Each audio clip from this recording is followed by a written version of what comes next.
Que l'on touche à sa liberté et Monaco se met en colère, et Monaco se met à gronder, et le but chauffe. Petit pour Vanouchi.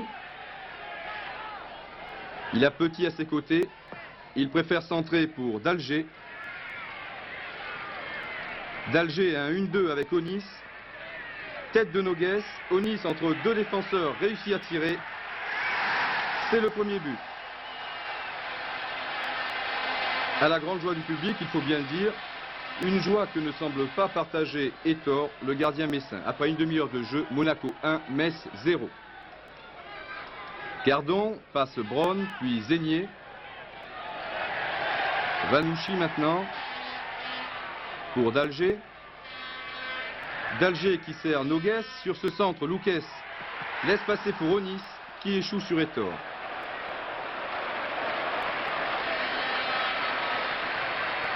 Monaco bénéficie d'un corner, qui est tiré par Dalger. Tête d'Onis. Encore Onis. Noguès est bien placé, on croit au but, mais Hétor intervient une nouvelle fois. Si bien qu'à la mi-temps, le score est toujours d'1-0 pour Monaco. 49e minute. Jean Petit, en possession du ballon, cherche un partenaire démarqué. Il trouve Gardon. Onis s'est engagé. On pense que l'avant-centre va placer son ballon. Il n'en est rien, en tout cas le résultat est le même. Psychologiquement, le but marqué par Onis est très important pour Monaco, c'est le but de la délivrance. Bien sûr, Monaco avait largement dominé tout au long de la première période, mais on sentait les joueurs de Leduc quelque peu crispés. Ce n'est plus le cas maintenant et l'équipe de Metz va connaître des moments difficiles. Moisan qui lance Noguès.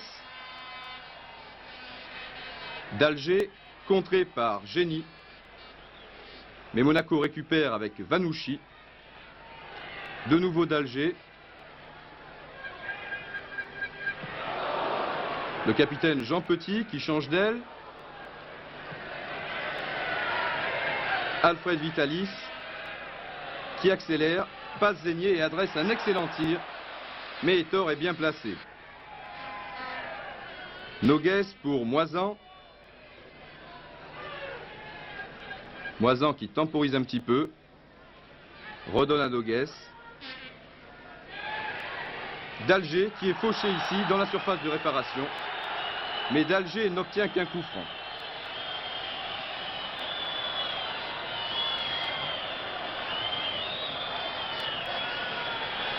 Moisan n'est pas très content.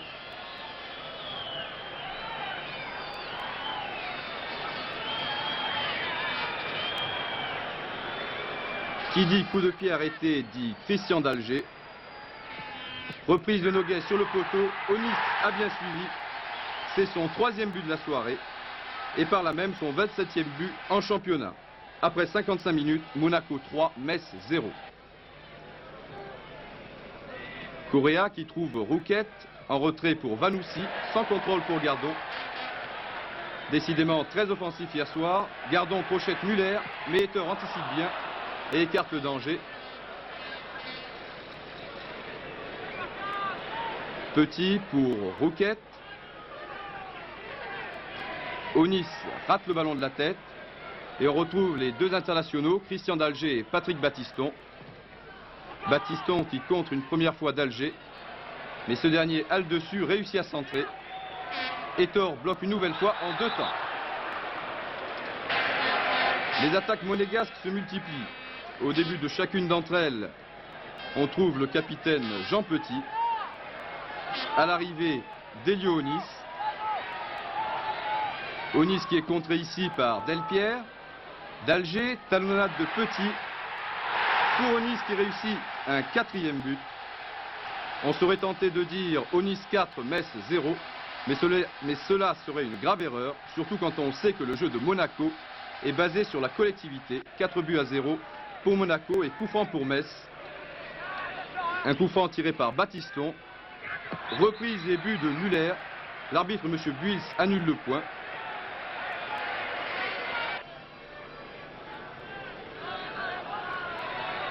On se demande encore pourquoi. On croyait les joueurs monégasques fatigués. Il n'en est rien, à l'image de Raúl Noguès, toujours omniprésent. Onis, contré, tête de Petit, tête de Delpierre, tête de Muller. Une nouvelle tête. Rémy. Vanouchi maintenant, avec d'Alger, un 1-2 entre les deux hommes. Centre en retrait de Vanouchi. Rouquette tout seul. Excellent réflexe d'Etor. Il peut détourner ce ballon en corner. Un corner à la rémoise, comme l'on dit, entre Vanouchi et Noguès. Etor en corner, un corner qui ne donnera rien. Coup franc pour Metz, les spectateurs sifflent. Ils explosent de joie.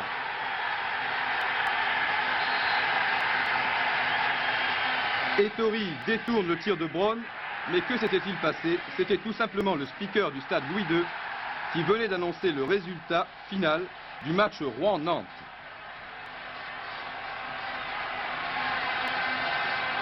Corner pour Metz. Zégnier. Petit intercept, lance Rouquette. Rouquette remonte à langues enjambées le terrain, trouve Petit. Noguès est démarqué sur l'aile gauche. Il passe Muller. Une nouvelle fois Etor qui était décidément dans un grand jour.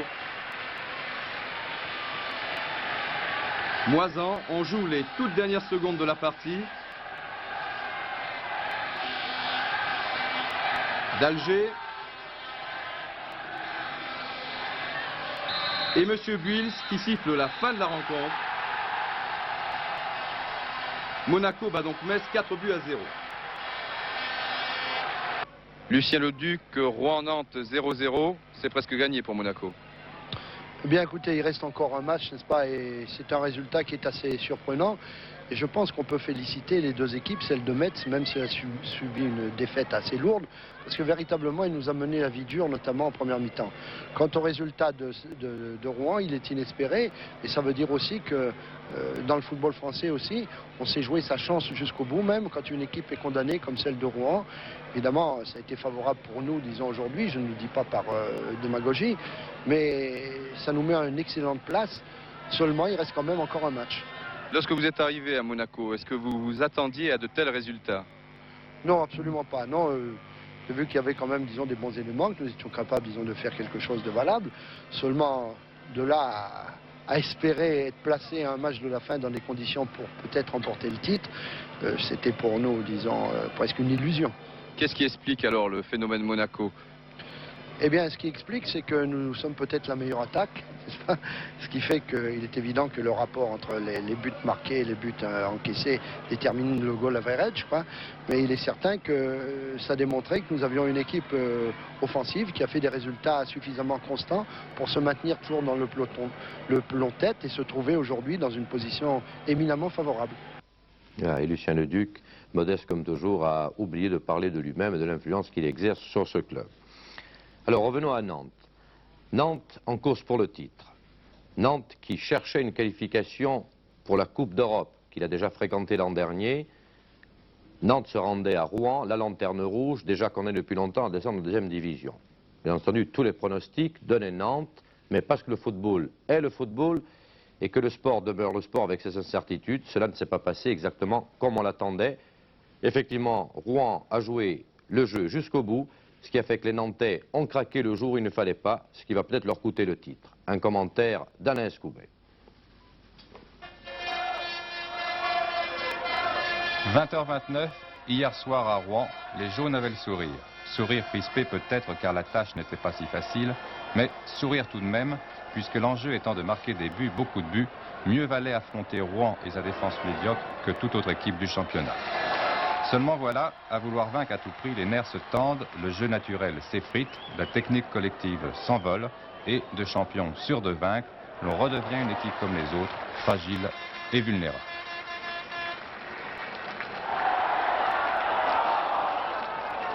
Oh, bien sûr, hier soir, les Nantais ont dominé. Bien sûr, en dépit d'innombrables maladresses, on voyait qu'ils étaient les plus forts. Mais après 20 minutes de jeu, Il paraissait pratiquement certain déjà que l'on n'assisterait pas au stade Diochon de Rouen à l'avalanche de buts attendus.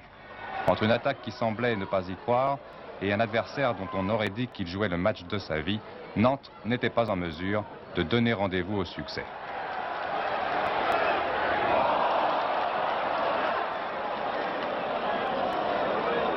Parmi 11 héros fatigués, on ne sentait guère de ressources que chez Baron Kelly et Rampillon qui avaient le mérite d'essayer. Mais vous l'avez vu, Gilly, le gardien rouennais, qui est déjà allé chercher le ballon au fond de ses filets 87 fois cette saison, n'avait pas envie d'y aller une 88e. Alors que son vis-à-vis, Bertrand Demanne, tenait lui à conserver son titre de gardien le moins violé du championnat.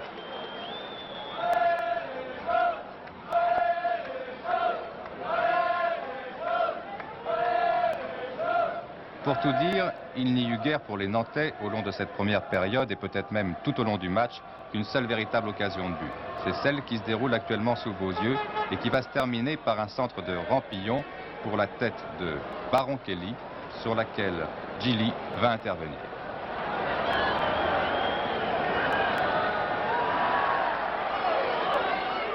Et après cette action, toute la déception d'une équipe championne de France qui est sans doute à cet instant même en train de perdre son titre, victime peut-être d'un calendrier démentiel qui use les forces et les muscles, qui lime la volonté et l'enthousiasme, qui fait parfois réagir les meilleurs professionnels comme de vulgaires apprentis et qui ruine les efforts d'une année de travail.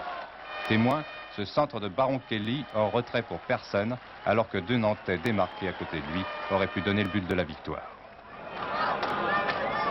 0-0 à la mi-temps, on sait aujourd'hui que ce sera également le score final.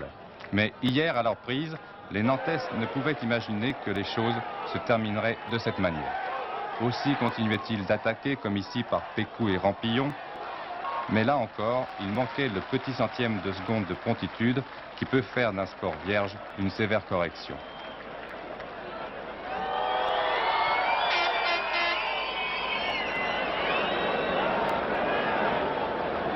Au fond, et en voyant ces images, l'on finit par se demander si Nantes n'a pas eu dans son malheur la chance de ne pas être battu. Car c'est vrai aussi que les Rouennais, hier, ont eu de sévères réactions.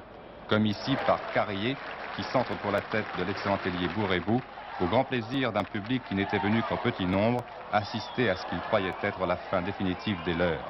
Et c'est vrai que Rouen paraît condamné pour longtemps à l'oubli. Mais quel sursaut d'orgueil après ces semaines de honte. Entre une défense pour une fois intraitable, et une attaque enfin volontaire, les Rouennais s'en vont, la tête haute.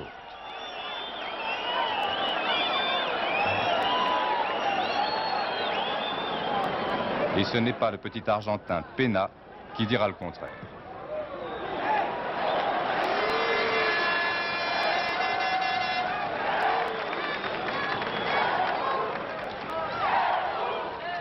Ainsi donc se termine pour Nantes comme pour Rouen l'aventure de la saison 77-78. Pour Rouen, c'est certain, mathématique et définitif. Pour Nantes, le miracle peut éventuellement encore se produire. Mais combien sont-ils à y croire au fond d'eux-mêmes? Y croyaient-ils seulement hier et y croiront-ils seulement mardi prochain?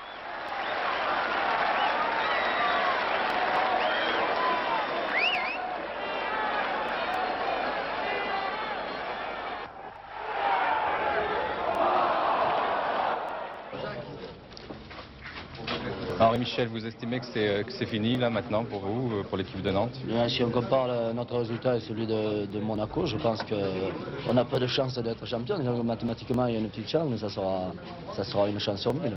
Et si on admet que c'est fini, c'est la faute à qui? C'est la faute à quoi? Vous savez, il faut s'en prendre à personne. Je crois qu'il faut s'en prendre à soi-même et se dire que depuis quelques temps, on n'a pas été très bon. Et ce soir, on a encore eu la confirmation.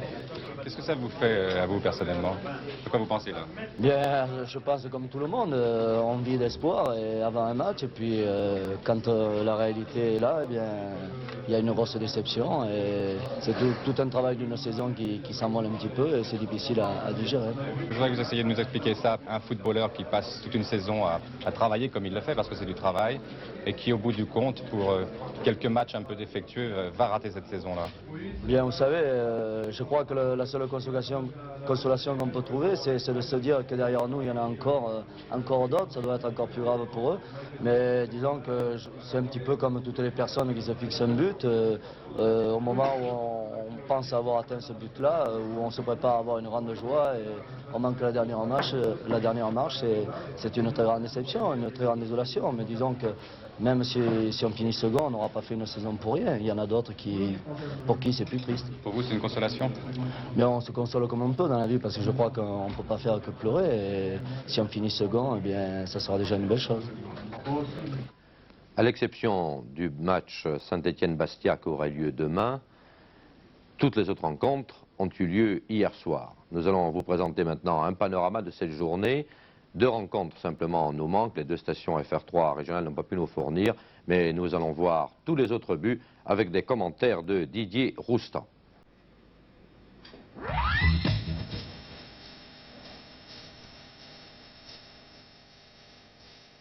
Marseille 3. Pour espérer encore disputer une coupe européenne, Marseille devait absolument gagner ce match contre 3. Une équipe de 3 qui n'occupe, il est vrai, que la 19e place du championnat. Marseille est donc donné bien sûr largement favori, mais un match de football se joue sur un terrain et non sur des statistiques. À la mi-temps, le score était toujours de 0-0. Pourtant, ce n'est pas faute d'essayer. Berdol, Boubacar, mais forme ici intervient. Reprise de Linderoth, une nouvelle fois repoussée par la défense troyenne. Berdol sur la gauche.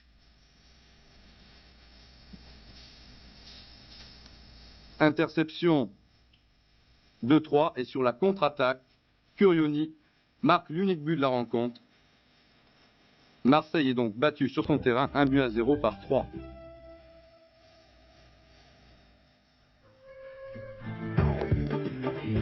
Lyon-Nice, match important pour l'Olympique lyonnais qui est mathématiquement relégable. Tir de Bernat à côté.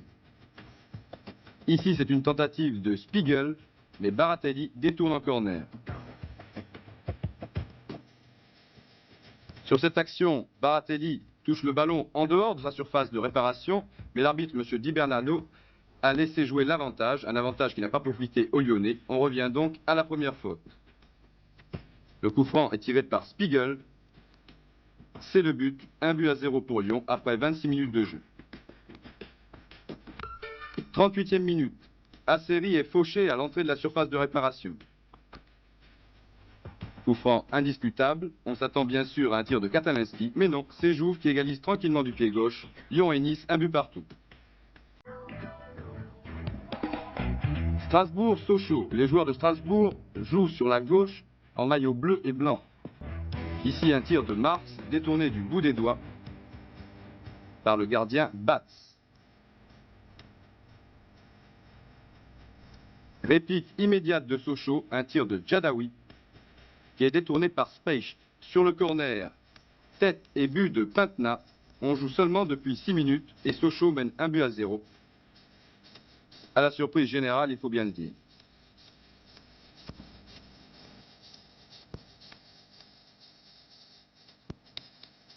Domenech qui lance Gemrich, fauché par Djadaoui. Sur ce coup franc, Zandona met en corner. Corner tiré par Tanter, reprise acrobatique de Marx, c'est l'égalisation. Nous revoyons cette égalisation sous un autre angle. Strasbourg et Sochaux, un but partout.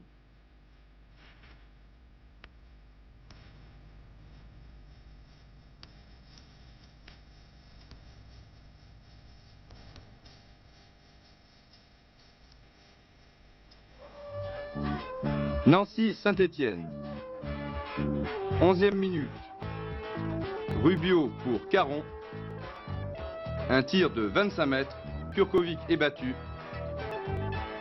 Nancy 1, Saint-Étienne 0. 17e minute. Platini entre 2 joueurs passe à Rubio. À la réception du centre, Olivier Rouillet. Nancy 2, Saint-Étienne 0. Réaction des Verts avec Piazza et Rocheteau. Moutier est sauvé par la transversale.